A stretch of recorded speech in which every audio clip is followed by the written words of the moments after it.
இப்போ வந்து நெறைய உணவு சாப்பிட்றாங்க. அளவுக்கு அதிகமா நெறைய உணவு சாப்பிட்றாங்க. இது எப்படி கண்ட்ரோல் பண்றதுன்னா, நெறைய சாப்பிட்றதுக்கு நீங்க காரணம் கிடையாது. அந்த உணவுல தான் தப்பு இருக்கு. என்ன உணவு சாப்பிட்றீங்க? நெறைய உணவுன்னு சொல்லிட்டு பிரியாணி, தோசை, முட்டை, மாமிசம், மீன், முட்டை, பிரியாணி, தோசை இந்த மாரி இட்லி, இந்த மாரியான உணவுகள தான் நீங்க நெறைய சாப்பிடுவீங்க. அதுவே காய்கறிகளையும், பழங்களையும் நெறைய சாப்பிடுவீங்களா? வெண்டைக்காய் நெறைய சாப்பிடுவீங்களா பச்சையா? கோவக்காய நெறைய சாப்பிடுவீங்களா? ஆரஞ்சு பழத்த நெறைய சாப்பிடுவீங்களா? ஒரு பழம் தான் சாப்பிட முடியும். 2 பழம் தான் சாப்பிட முடியும். ஆப்பிள் பழத்த ஒரு பழம் தான் சாப்பிட முடியும். நெறைய 10 ஆப்பிள் சாப்பிட்டுட்டே இருப்பீங்களா? ஆனா சோறு தான் நெறைய சாப்பிடுவீங்க.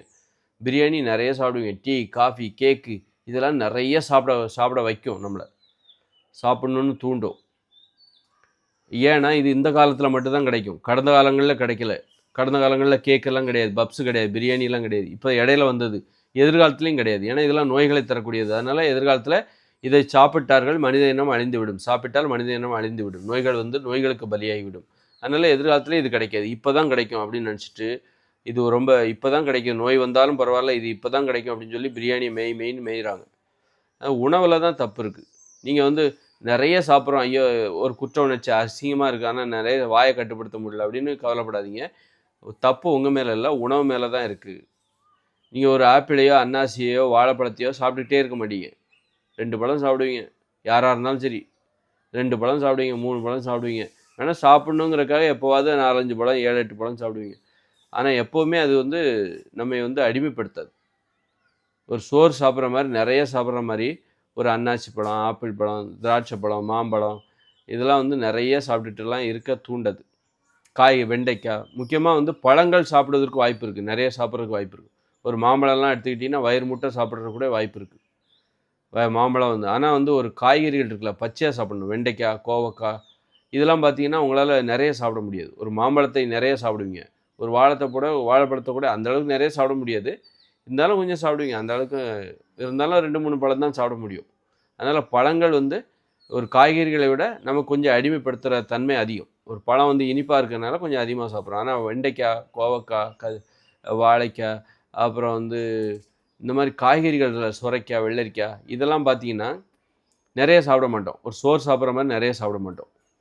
அப்போ இந்த மாரி உணவு முறைய மாத்திட்டாலே, அதிகமாக சாப்பிடுகிற வழக்கத்திலிருந்து நாம் விடுபட்டு விடலாம். நம்ம தவறு நம்மீது அல்ல, உணவில் தான் இருக்கிறது. நாம் அதிகமாக சாப்பிடுவதற்கு காரணம், நாம் உண்ணுகிற உணவு தானே காரணம் தவிர, நாம் காரணம் அல்ல. அறியாமையின் காரணமாக அளவுக்கு அதிகமாக சாப்பிட தூண்டுகிற, பேராசையை தூண்டுகிற உணவுகளை சாப்பிடுகிறோம்.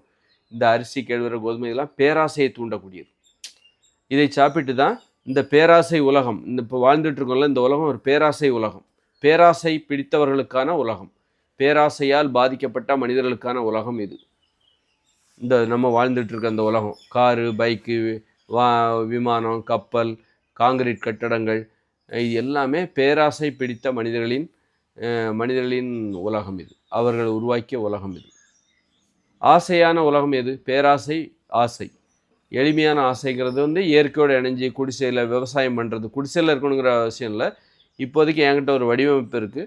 ஆனால் இயற்கையோடு இணைஞ்சு விவசாயம் பார்க்குற மாதிரி ஒரு சமத்துவம், சுதந்திரம், சுயமரியாதை எல்லாத்தையும் வலியுறுத்துகிற ஒரு வாழ்க்கை முறை அடிப்படையாக கொண்டு என்கிட்ட ஒரு வரைபடம் இருக்குது. அந்த வரைபடத்தை உலகம் முழுவதும் நம்ம நிறுவனம். ஒரு கிராமத்தை உலகம் முழுவதும் நாம் நிறுவ வேண்டியிருக்கு. அதற்கான வரைபடம் என்னிடம் இருக்கிறது.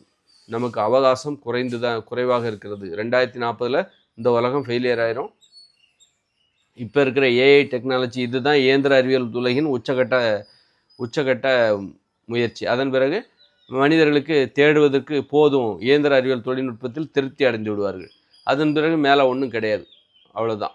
ஏஐ டெக்னாலஜி வந்த பிறகு அதன் பிறகு இதற்கு மேலே டெக்னாலஜி டெவலப் ஆகாது. அவ்வளோதான். போதும் திருப்தி. இயந்திர அறிவியல் உலகத்தின் உச்சகட்ட வளர்ச்சியை நாம் தொட்டுவிட்டோம். இதன் பிறகு என்ன படிப்படியாக கீழே இறங்கி இந்த இயந்திர அறிவியல் உலகமே போதும், வேண்டாம், மாற்று புதுமையை தேடுகிற போது நம்ம இயற்கையோடு இணைந்த ஒரு மனித வாழ்க்கைக்குள்ளே போயிடுவோம்.